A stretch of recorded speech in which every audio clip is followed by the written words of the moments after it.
Well, just ask any left-winger and they'll tell you that they're the party of tolerance and also of intellect and reason and all the rest of it. That's why a left-wing psychologist, or psychiatrist rather, I should say, a psychiatrist, a medical doctor, recently made a bit of a wave when he said that, and this is a quote, that Donald Trump is as destructive a person as this century as Hitler, Stalin, Mao in the last century. He may be responsible for many more million deaths than they are. This is coming from a left-wing psychiatrist who asserts that Donald Trump is worse than Hitler, Stalin, and Mao. And looking at it objectively, Scott, I'd like to start with you. The most significant difference that I see between Donald Trump and Mao and Stalin and Hitler is that Donald Trump hasn't actually murdered anybody. What do you think about that particular comparison? Well, and I think the big difference between whoever this person is that you're quoting and a psychiatrist is that a psychiatrist diagnoses somebody in person and actually, as a professional, would not make a distant diagnosis based on observations in the media, which are intentionally not only massaged by the media themselves, but by the president's own PR team, who's trying to put across a certain perspective on how he looks. The president was at the G7 summit this past weekend, and during one of his unleashed, untrammeled, unplugged press conferences, he mentioned to one of the reporters who was challenging him on some inconsistencies of how he's been talking about China in the one breath, criticizing them and suggesting that we were about to break off negotiations, and in the next kind of praising the progress that's being made. And the president basically said, "This is how I negotiate. Been doing it for years." And it is. And anybody who has observed him, even in a passing manner, can't help but notice, at least if you're a fair assessor of the facts, that he definitely has a style of negotiation. Now, you can agree with that style of negotiation or you can disagree with it, but the only thing you can't really say is that it demands a diagnosis of insanity and that he is some sort of psychopath who wants to kill a bunch of people. That just shows that you are a true amateur at the game of psychiatry.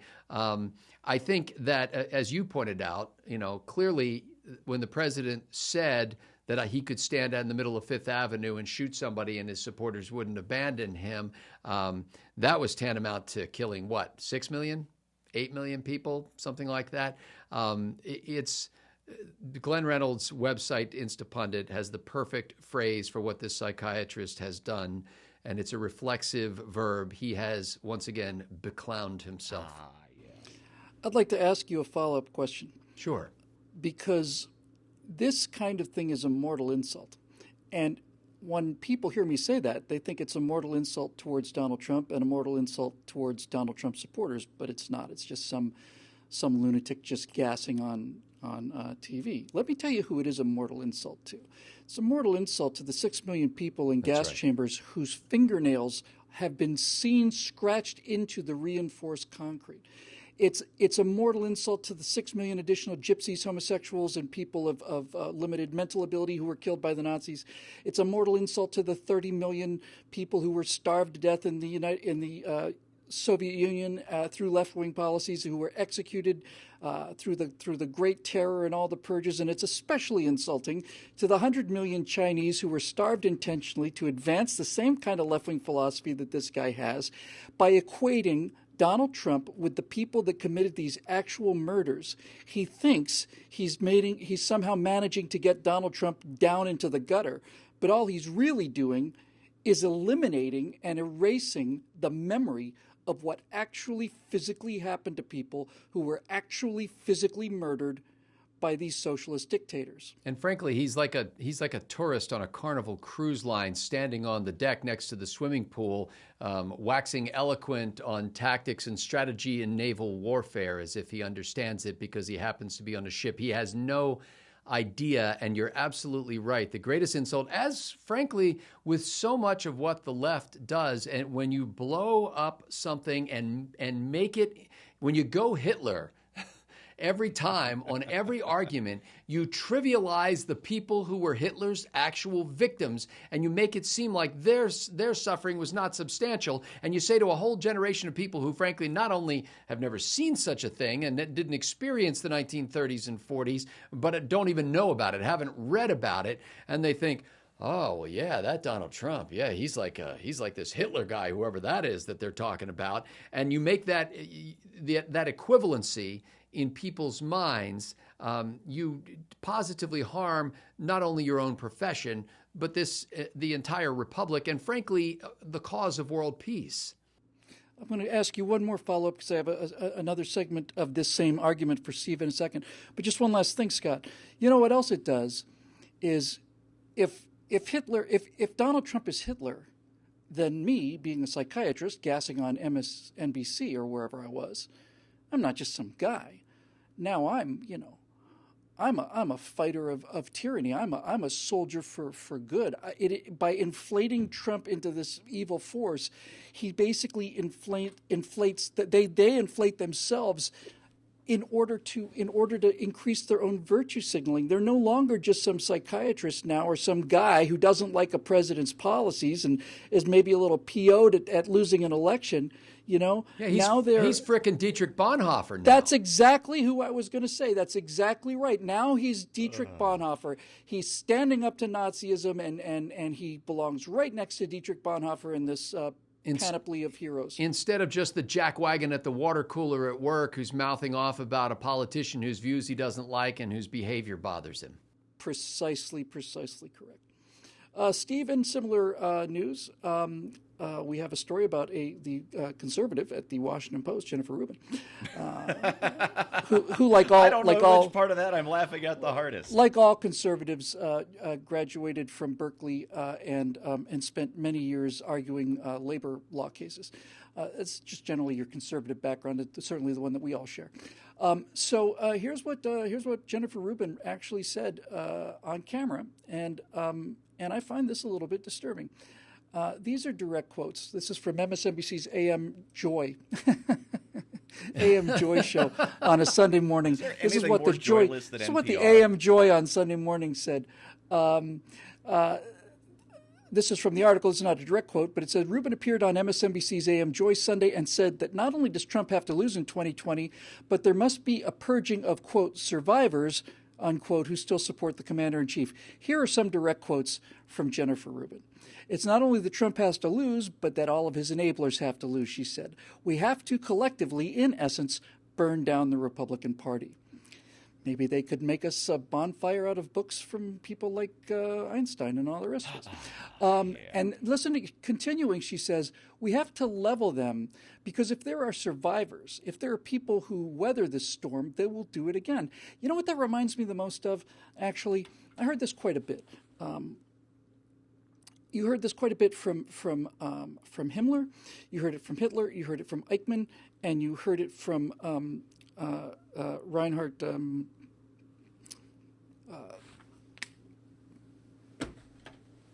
What's his name? Any of those damn Nazis. Really. No. I can't believe I've forgotten it. Anyway, you hear it from high-level Nazis. And what you would hear is you would hear the last dregs of humanity being spoken and saying, well, surely you don't mean to kill the children. Reinhard Heydrich. You don't mean to kill the children. Surely they're innocent. And every single time the response came back was, yes, but we have to exterminate the whole lot of them. Because if we don't, you see, if we don't kill the children, then the Jews are just going to survive and rise up, and we'll have to do it all again. I mean, this is coming from Jennifer Rubin. We must exterminate them, you see. Not just beat them, not just defeat them at the polls. We have to exterminate them. We have to do, like she said, we have to level them, because if there are survivors, if there are people who weather this storm, they will do it again. I find that a rather odd remark coming from a woman that I assume is an American Jew. Yeah, when PJTV launched, 11 years ago now at the Republican National Convention in Minneapolis in 2008, I was on the team, and so was Jen Rubin back in the first year or two of PJTV. And I hung out with her. I had a nice dinner with her on one of those 3 nights, and not just with her. It was a big group of us from PJ.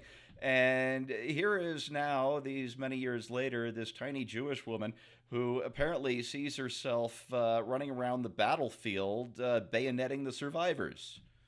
What? I just... You have to laugh because it's either that or cry. But I've come to expect this kind of thing from Jen. She went full Dave Weigel. I don't know if you remember Dave Weigel. He writes for a bunch of lefty publications now, but he made his name posing as sort of a right-leaning libertarian because it was very easy to be a big fish in a small pond because so little of the media is right-wing and libertarian. Andrew Sullivan syndrome, yeah. Yeah, well, no, Andrew's just... I don't want to get off on a tangent with Andrew, but Dave Weigel posed as this right-leaning libertarian long enough to make a name for himself, and then started getting much better paying gigs with the Washington Post and Slate and all the rest after he revealed his true stripes with his big coming out moment. Gee, maybe I'm really progressive because these horrible racists I've been working with all this time are just, yeah. And Jen went full Dave Weigel a long time ago. I don't worry about her too much. What does interest me more is this, you said he was a psychiatrist, yeah? Did you happen to catch his name? I can catch it. Give me one moment. No, it's right in front of me. Oh, okay. It is... Dr. Alan Francis. Dr. Alan former Francis. chair of the Duke University Psychiatry Department. Okay, so Dr. Alan Francis, psychiatrist and chairman of the Duke University Psychiatry Department, this guy's got some heft. He's got some credentials. Just to kind of give him the benefit of the doubt, I'm going to use the low ball figures here, the numbers we can actually confirm. Mao, as ruler of China for about 35 years or so, is believed to have killed or caused the deaths of about 50 million people, whether they were starved to death or worked to death in labor camps or any of the various many fun ways that socialists have of maintaining and increasing their power. So that's 50 million. Stalin, we're pretty sure, killed about, at least 20 million of his own civilians. There was the forced famine in Ukraine. That was good for about 6 or 7 million. Another 13 million were either killed or shot or worked to death. Just thousands and thousands died just digging one canal up in Karelia. The White Sea Canal. Yeah. Hitler was good for about 12 million bodies, and you mentioned 6 million Jews and another 6 million undesirables, or Untermenschen, as our Nazi pals like to say. So we're looking at a total, just in the big three he mentioned, of, what are we up to, about 80 million dead people here. Now, if this Dr. Alan Francis can see 80 million corpses in the United States and around the world, I think he needs to see a shrink. Let me, just for the sake of this argument that Steve's made, sometimes, obviously, when you deal with these kind of numbers, there's no way to get a handle on them. So let me just help you out a little bit. This guy says that Donald Trump is worse than Mao. And Mao, let's just take Mao. 50 million people killed. 50 million people, that sounds like a big number. So let's just see if we can just get a handle on what kind of a number 50 million people is. A typical football stadium might hold 100,000 people. If you take every single person in a football stadium and file them past you one at a time and shoot them in the back of the head, the old men, the old ladies, the little children, all of them, you shoot every single person in a Super Bowl football game in the back of the head as they march by. If you shoot every single one of them dead, you have only 499 stadiums left to go before you've killed as many people as Mao did. That's just Mao. And this is what this guy, who is a psychiatrist, is equating Donald Trump's actions to. Every single person in the stadium, one by one, bang, another 499, and you get to just where Mao is. Look, a lot of people hyperventilate about these kinds of, they're inciting the violence. I don't believe that. I've never believed it. I think that if you actually think that people will go out and murder somebody based on somebody said, I don't believe people are built that way. So I'm not upset about this in terms of what it does to me and how it affects me and the rest of us. I'm not upset about it as the insult to the American people. I am upset about it as an insult to the people who died, but I'll tell you what my final conclusion on all this was. It clarified something for me. It really did. It clarified for me this simple fact, and it really did shock me quite a bit. I may or may not be in possession of one or several semi-automatic rifles. And I came to realize that the reason that people like me may or may not be in possession of one or several semi-automatic rifles is not to protect ourselves against criminals. It's not to protect ourselves against the British. It's not to protect ourselves against the Chinese. It's not really even to protect ourselves against the government.